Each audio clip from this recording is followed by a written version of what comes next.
smelling fumes, loud exhaust. Well, this is a 2000 Chevy Blazer, and here's where the problem lies of this leaking exhaust. This is an easy fix. There's a bolt back here that comes through. There's a gasket that goes in here, and it should be a 10-minute job. The flanges are in good shape, but the problem is I can't get this bolt out that's in the back. I have a Harbor Freight pneumatic gun, and it's just not doing the job. I don't have a torch. If I had a torch and I could heat this up and heat it with the gun, I'm sure it would come right out. Now, this happened to me about 2 years ago, and it was a temporary fix that I did. I used that Harbor Freight welder, and I just tacked it along, and it was quiet enough, and it lasted, and quite frankly, I forgot about it.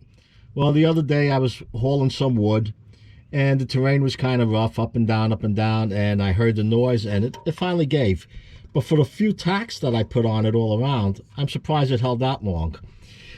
If you should have a collar that's broken, or this flange, let me get that, or this flange where you can't get a bolt in, and you want to do this job correctly without changing everything, they do sell a collar that goes on one side behind this flange, and on this side it opens up and bolts. I'll put a link for it down in the description if you need one, where you put these on and you bolt them together, and it would hold that way. But I'm going to do another temporary fix and see if I get another 2 years out of it.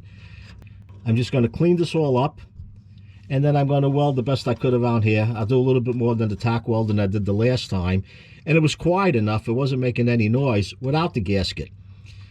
And I want to point out, if you're going to do any work like this on your vehicle, whether it's here or anywhere else, before you start welding, let me get out from under here.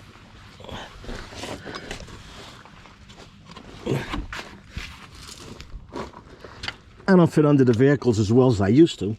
I don't know if anybody else is having that problem. Well, before you start, you want to make sure you disconnect your battery. If you don't disconnect your battery, you could do damage to your computer.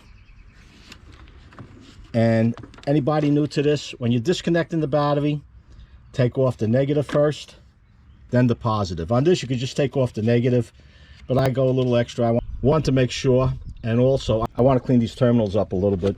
It's been about a year since I cleaned these up. They're not bad, but I just want to polish them up a little. So make sure you tuck the wires where they can't connect to your battery. Some of the batteries will have the posts. You want to make sure you move those wires away. So I'm going to get started now, and I'll be back to show you the end result.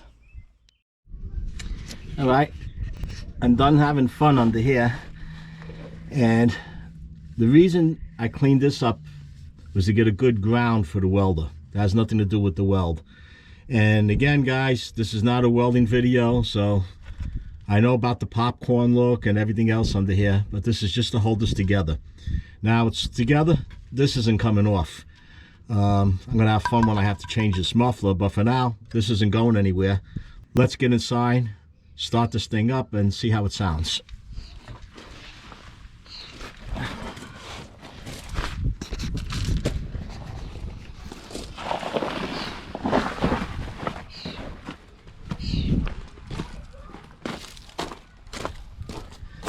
Wheel chuck out. Okay.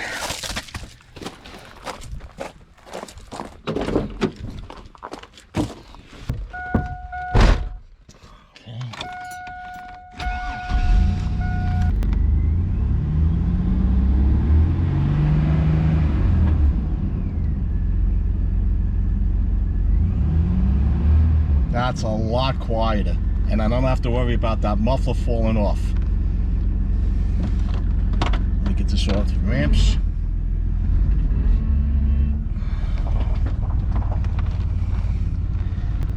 It's always fun working in the dirt driveway with ramps. Well, guys, that's it. This isn't a welding video. More of what you could do with some inexpensive tools. And all I used on this job, I have these ramps. You want safety, you want to use your ramps. You want to use a support just in case these ramps should give. A wheel chuck. What I used on this was this Harbor Freight welder. Inexpensive welder, inexpensive tools. I had my welding mask for when I cleaned off. You want eye protection, hand protection, and you should use a mask when you're doing the grinding. I was just using the mask that I use when I go into the stores. If you're interested in seeing how this welding cart was made, up in the corner I have a link showing how I made this cart out of scrap metal. The cost of this cart was the welding wire and my time. That's about it. Well guys, if you enjoyed this, I'm going to post a link down below, an Amazon link. It's an affiliate link that I have, and if you should buy anything through that link, it's no extra cost to you, but I do get a small commission on some of the items that you may purchase through there, and it helps me with my channel. Plus, if you don't have Amazon Prime, in the description down below, I'll have a link where you can get Amazon Prime free for 30 days. It's a 30-day trial. After the 30 days, they start charging your credit card. If you decide to cancel it before 30 days, there's no fee. And you can see the benefits when you go in there. There's 2-day shipping, no fees for shipping, even if the items are under a certain dollar amount. And with that said, guys, this is a wrap. If you found the video useful or you have any comments, post them down below. Give it a like. And if you haven't done so already, subscribe. This all goes a long way to helping me with my channel. Until next time, stay well and stay safe.